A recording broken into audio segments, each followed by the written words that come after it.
وَكُلُّهُمْ آتِيهِ يَوْمَ الْقِيَامَةِ فَرْدًا۔ صبح قیامت کے روز فردن فردن اس کے سامنے حاضر ہوں گے۔ اس آیت کا پیغام: تن تنہا اکیلے، نہ وہ مال ساتھ ہوگا جو تم جمع کرتے ہو، نہ وہ منصب ساتھ ہوگا جس کے پیچھے تم بھاگتے ہو، نہ وہ گھر خاندان ساتھ ہوگا جس کی تم پناہ لیتے ہو۔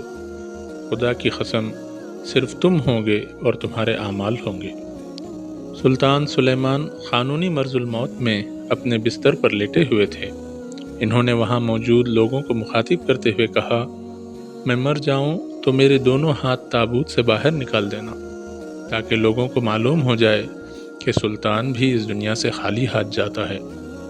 دنیا کمانے میں کچھ بھی حرج نہیں ہے، لیکن دنیا کمانے کے چکر میں آخرت فراموش نہیں ہونی چاہیے۔